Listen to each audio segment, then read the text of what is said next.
आज हम डिस्कस करेंगे कि प्रेगनेंसी पे हम क्या योगा कर सकते हैं। Yoga for prenatal and postnatal. तो प्रीनेटल एंड पोस्टनेटल योगा जो है वो है एक नॉलेजेबल कोई योगा ट्रेनर ही आपको गाइड कर पाएंगे। तो प्रेगनेंसी एक सेंसिटिव इश्यूज है, तो इस टाइम आपको क्या योगा करना है, कौन सा योगा नहीं करना है, कौन सा टर्मिस्टर पे आप कौन सा योगा करेंगे, वो एक एक्सपर्ट के साथ बात करते हुए आप प्रैक्टिस करिए। तो जिसका नॉलेज अच्छे से नहीं है उसके पास आप योगा मत करिए, क्योंकि कोई भी एक्सीडेंट हो सकता है। तो हम इस प्रेगनेंसी पे जो योगा हम कराते हैं वो फर्स्ट ट्राइमेस्टर पे जो योगा होगा वो है चेयर पे बैठते हुए कुछ एक्सरसाइज। सेकेंड ट्राइमेस्टर पे जो होगा वो थोड़ा लाइट मूवमेंट स्टार्ट होगा, उसके साथ प्राणायाम होगा और ज्यादातर हम लाइट स्ट्रेचिंग पे रखेंगे। और लास्ट ट्राइमेस्टर थर्ड ट्राइमेस्टर पे जो होगा वो आपके लिए नॉर्मल एक्सरसाइज रहेगा। ये आपका स्ट्रेचिंग का ऊपर ध्यान दिया जाएगा, आपका लोअर एब्डोमेन टोनिंग का ऊपर ध्यान दिया जाएगा और स्ट्रेचिंग इतना हद तक हम कराएंगे कि आपका नॉर्मल डिलीवरी हो, इसका ऊपर हम ध्यान देते हैं। लेकिन रिस्क फैक्टर जो है उसको मैनेज करते हुए हम करेंगे। तो प्रेगनेंसी का जो एक्सरसाइज होता है वो 3 स्टेज पे डिवाइड होता है। फिर पोस्टनेटल जो योगा है वो तो डिफरेंट टाइप का है, क्योंकि आपका जो एब्डोमिनल जो आपका फैट है वो लूज हो जाता है, उसको टोनिंग करना, या आपका जो पेट थोड़ा बाहर होके रह जाता है उसको अंदर ले जाना, तो इसका ऊपर ध्यान देते हुए आपका जो पोस्टनेटल योगा है वो हम कराते हैं। प्रेगनेंसी टाइम जो नॉर्मली प्रॉब्लम आ सकता है, तो आजकल बहुत ज्यादा एक कॉम्प्लेन आता है हम लोगों के पास कि हमारा प्रेगनेंसी आने के बाद हमारा थायराइड हो गया है, हमारा डायबिटीज आ चुका है, और कोई बोलता है कि हमारा लो बैक पेन आ चुका है।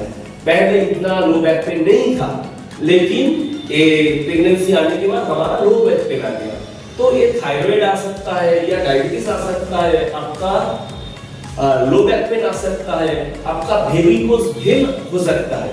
तो ज्यादातर हम वेरिकोज वेन को बहुत कॉमनली मिल जाता है कि एक प्रेगनेंसी मदर का वेरिकोज वेन आ गया है।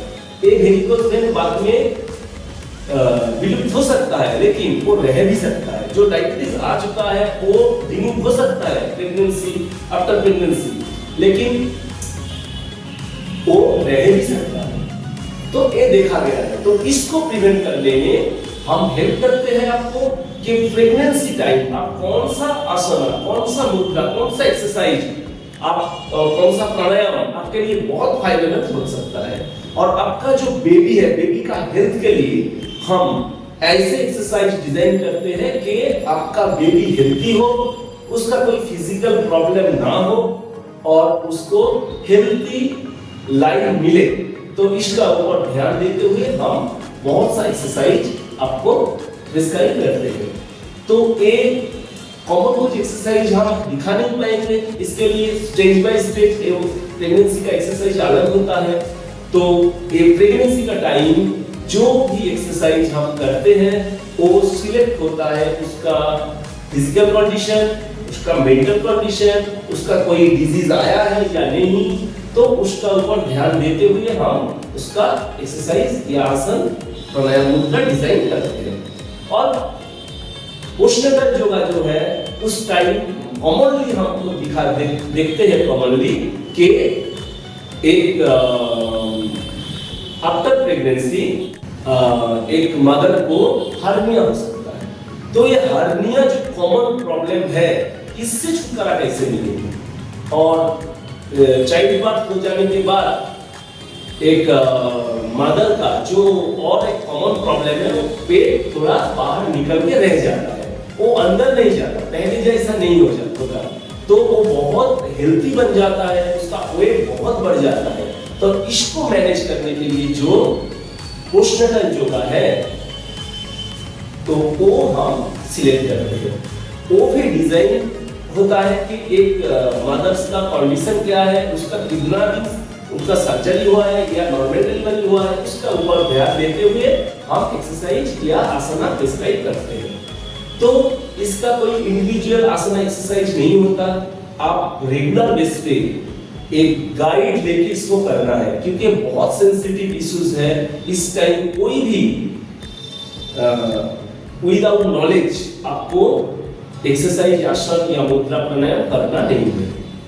तो हम कुछ एक्सरसाइज आपको दिखाते हैं, जो एक्सरसाइज हम पोस्टनेटल और जब मींस चाइल्ड बर्थ हो जाने के बाद आप कर सकते हैं, जिससे आपका हर्निया और आपका जो अंदर का जो फैट, जो एब्डोमिनल फैट बाहर निकला हुआ है, वो थोड़ा अंदर चले जाए।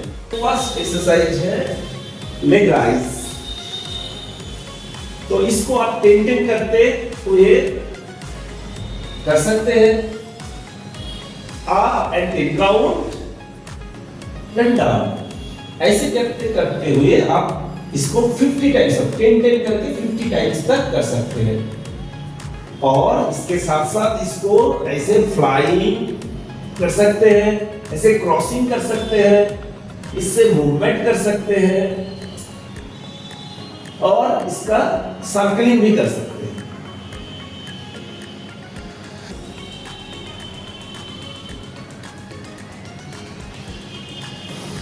तो इस टाइप का एक्सरसाइज आपके लिए बहुत फायदेमंद होता है। फिर इसके साथ साथ आप एक और एक्सरसाइज कर सकते हैं। ये सब एक्सरसाइज आपके लिए बहुत हेल्प कर सकता है। लेकिन याद रखिए, आपका सर्जरी हुआ है तो आप मिनिमम 1 मंथ, 1 मास का अंदर अंदर आप इसको ये सब एक्सरसाइज मत करिए। आफ्टर 1 मंथ या 1.5 मंथ आप इस वाला एक्सरसाइज कर सकते हैं, इसके लिए आप एबल हो जाएंगे।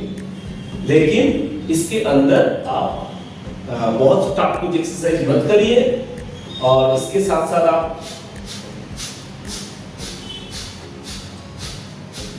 कपालभाति कर सकते हैं। इसके साथ साथ आप ओमनिशन कर सकते हैं, सांस छोड़ते हुए पेट को अंदर लेने के बाद ऐसे पंप कर सकते हैं।